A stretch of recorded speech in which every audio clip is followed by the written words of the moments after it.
سلام، امیدوارم که حال دلت خوب باشه. من بنفشه هستم، یک آدم کاملا معمولی. اینجا با هم کتاب میخونیم، حرفای دلی میزنیم و سعی میکنیم دید متفاوت تری نسبت به دنیا داشته باشیم تا رنج کمتری بکشیم. اگه این حرفا به دلت میشینه منو همراهی کن و اگر فکر میکنی 1% ممکنه به درد کسی بخوره با دیگران هم به اشتراک بگذار. ممنونم ازت. داستان شازده کوچولو صرفاً یه داستان تخیلی و برای سرگرمی نیست، خیلی فراتر از این هستش و به نظر من این کتاب خودشناسیه و باید عمیق خط به خطش و خون روش تفکر کرد و ببینیم کجا این داستان به زندگی ما برمیگرده. شاید در واقع همه داستان به زندگی ما برمیگرده و به خودمون برگردیم و آدم هایی که ملاقات میکنه برگردیم و ببینیم کدوم بخشی از ما هستش که داره در واقع بهمون تلنگر میزنه و توجه ما رو به اون بخش از خودمون جلب میکنه. کنار چاه دیوار سنگی مخروبه‌ای بود. فردا عصر که از سر کار برگشتم از دور دیدم اون بالا نشسته، پاها را آویزان کرده و شنیدم که میگوید پس یادت نمیاد درستی نقطه نبودا؟ لابد صدای دیگری بهش جواب داد، چون که شهریار کوچولو در رد حرفش گفت چرا روزش که درست همین روز است، گیرم محلش اینجا نیست. راهم را به طرف دیوار ادامه دادم. هنوز نه کسی به چشم خورده بود نه صدای کسی رو شنیده بودم، اما شهریار کوچولو باز در جواب سوالی در اومد که آره معلومه، خودت میتونی ببینی رد پاهام روشن از کجا شروع میشه. همینجا منتظرم باش، تاریک شد میام. 20 متری دیوار بودم و هنوز چیزی نمیدیدم. پس از مختصر مکسی دوباره گفت زهرت خوبه؟ مطمئنی درد و رنجم را کش نمیدهد؟ با دل فشرده از راه ماندم، اما هنوز از موضوع سر در نیاورده بودم. ببخشید من این قسمت داستان هر وقت میخونم احساساتی میشم. گفت خب حالا دیگه برو، میخوام بیام پایین. آن وقت من نگاهم را به پای دیوار انداختم و از جا جستم. یکی از آن مارهای زردی که تو 30 ثانیه کلک آدم را میکنند به طرف شهریار کوچولو قد راست کرده بود. من همانطور که به دنبال تپانچه دست به جیب میبردم پا گذاشتم به 2، اما مار از سر صدای من مثل فواره‌ای که بنشیند آرام روی شن جاری شد و بی آنکه چنان عجله‌ای از خودش نشان دهد با صدای خفیف لای سنگ ها خزید. من درست به موقع رسیدم پای دیوار و تفلکی شهریار کوچولویی را که رنگش مثل برف پریده بود تو هوا بغل کردم. این دیگه چه حکایتیه؟ حالا دیگه با ماها حرف میزنی؟ شال زردش را که مدام به گردن داشت باز کردم، به شقیقه هاش آب زدم و جرعه‌ای بهش نوشاندم، اما حالا دیگه اصلاً جرئت نمی‌کردم ازش چیزی بپرسم. با وقار به من نگاه کرد و دستش رو دور گردنم انداخت. حس کردم قلبش مثل قلب پرنده‌ای میزنه که تیر خورده و داره میمیره.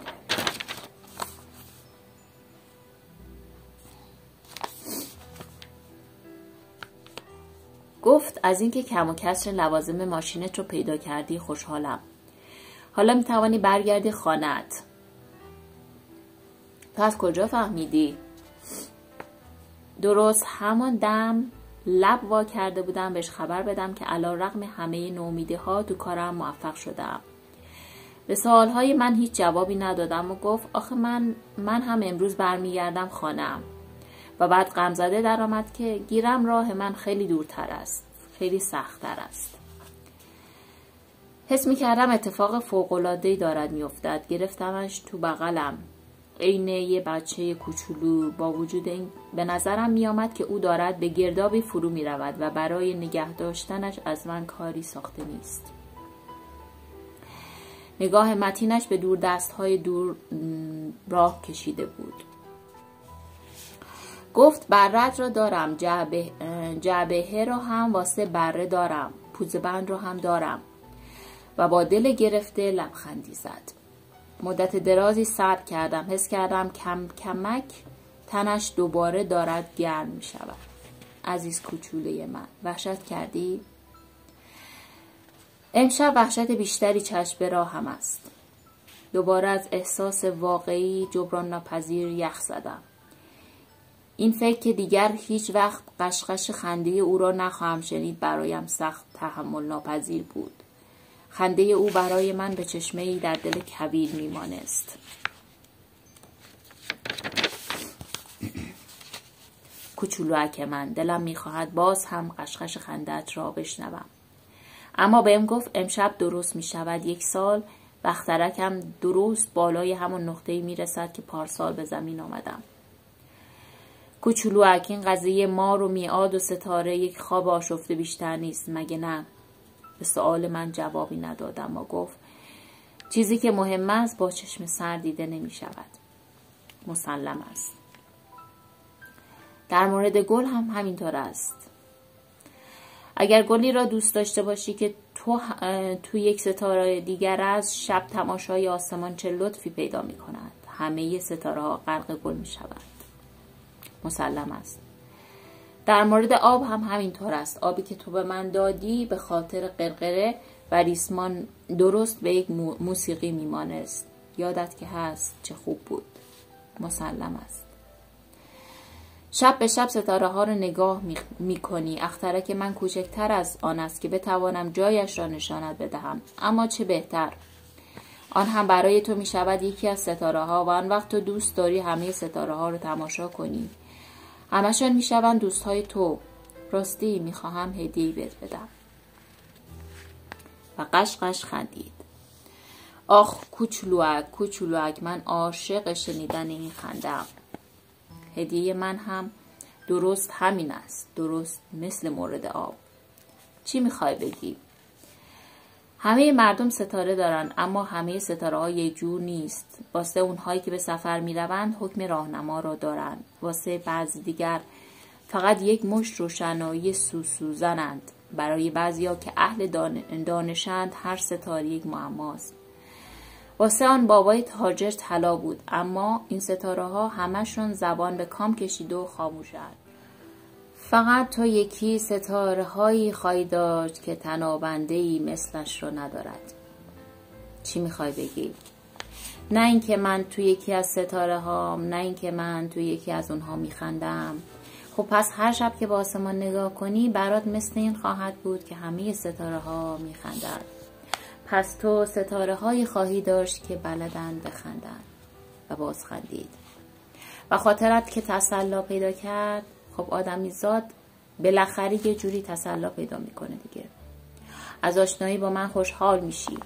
دوست همیشگی من باقی میمانی و دلت میخواهد با من بخندی. و پاره وقت هم همینجوری واسه تفریح پنجره اتاقت رو وا میکنی. دوستانت از این که میبینن تو با آسمان نگاه میکنی میخندی حسابی تعجب میکنن. اون وقت تو بهشان میگویی آره ستاره همیشه مرا به خنده میاندازند. آن وقت آنها یقینشان میشود که تو پاک عقلت رو از دست دادی. جان میبینی چه کلکی بهت زدم. و باز زد زیر خنده.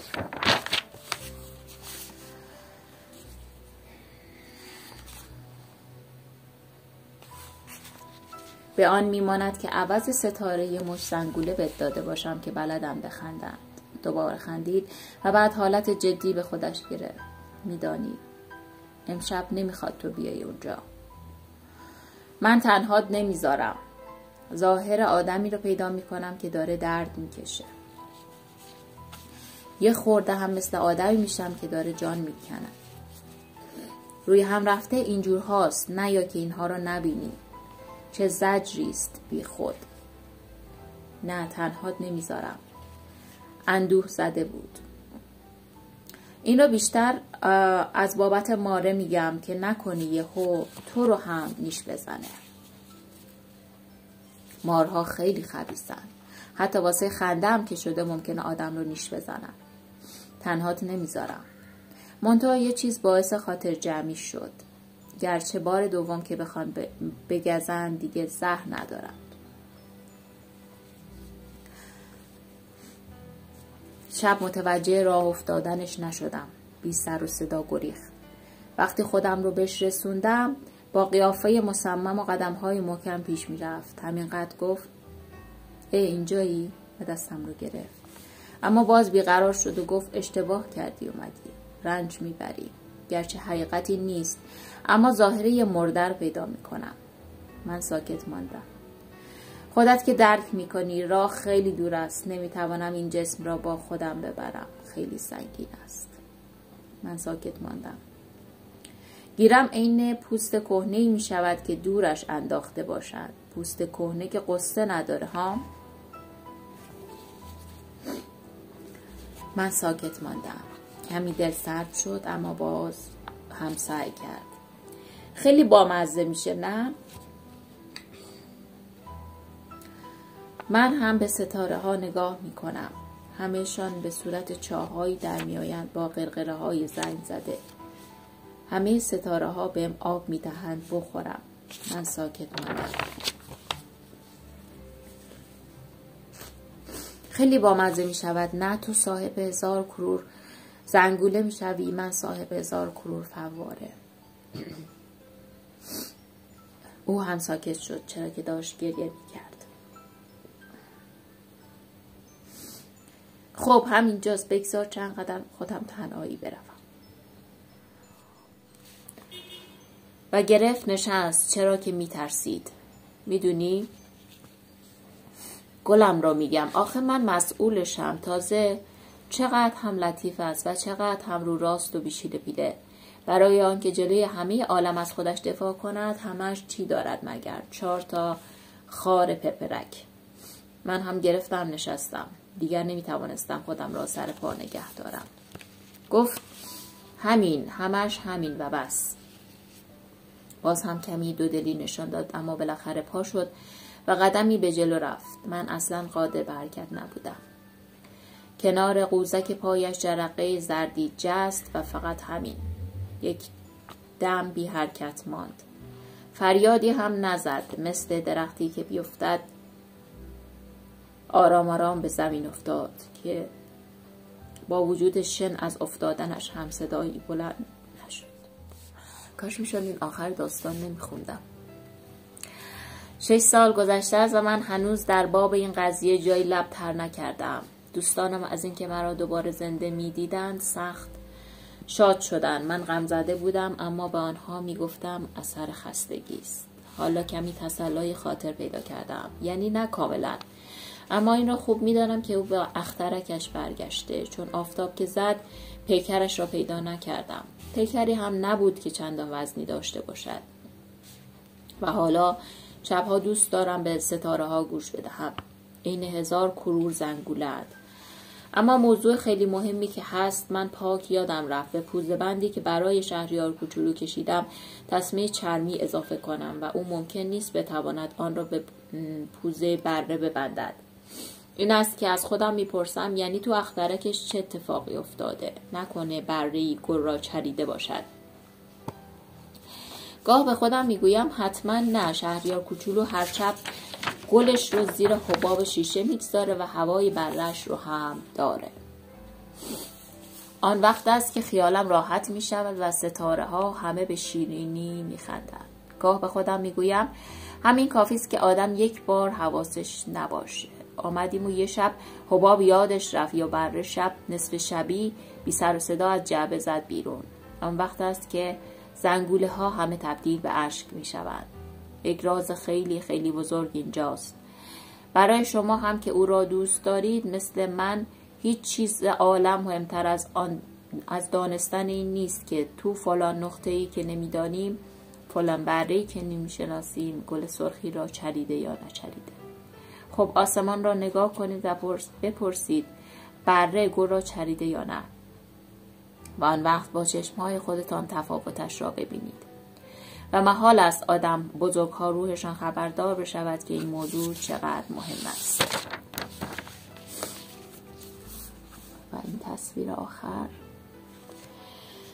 در نظر من این زیباترین و حزن‌انگیزترین منظره عالم است. این همان منظره 2 صفحه پیش است. گیرم آن را دوباره کشیدم که بهتر نشانتان بدهم. ظهور شهریار کوچولو بر زمین در اینجا بود و بعد در همین جا بود که ناپدید شد. انقدر با دقت این منظره را نگاه کنید که مطمئن بشوید اگر روزی تو آفریقا گذرتان به کویر صحرا افتاد حتما آن را خواهید شناخت. و اگر پا داد و گذارتان با آنجا افتاد، به التماس ازتون میخواهم که عجله به خرج ندید و درست زیر ستاره چند لحظه‌ای توقف کنید. آن وقت اگر بچه‌ای به طرفتان آمد، اگه خندید، اگه موهاش طلایی بود، اگه وقتی ازش سوال کردید جوابی نداد، لابد حدس میزنید که کیست. در اون صورت لطف کنید و نگذارید من اینجور افسرده خاطر بمانم. بیدرنگ بردارید، به من بنویسید که او برگشته. اینم از داستان شازده کوچولو که تموم شد. امیدوارم که لذت برده باشید، پیامش رو گرفته باشید و به دلتون نشسته باشه. من نمیدونم چرا هر وقت که به آخرین این داستان میرسم اینقدر احساساتی میشم. امیدوارم که ناراحتتون نکرده باشم و داستان شازده کوچولو داستان ما آدم هاست دیگه. با امید دیدار و خدا نگهدار.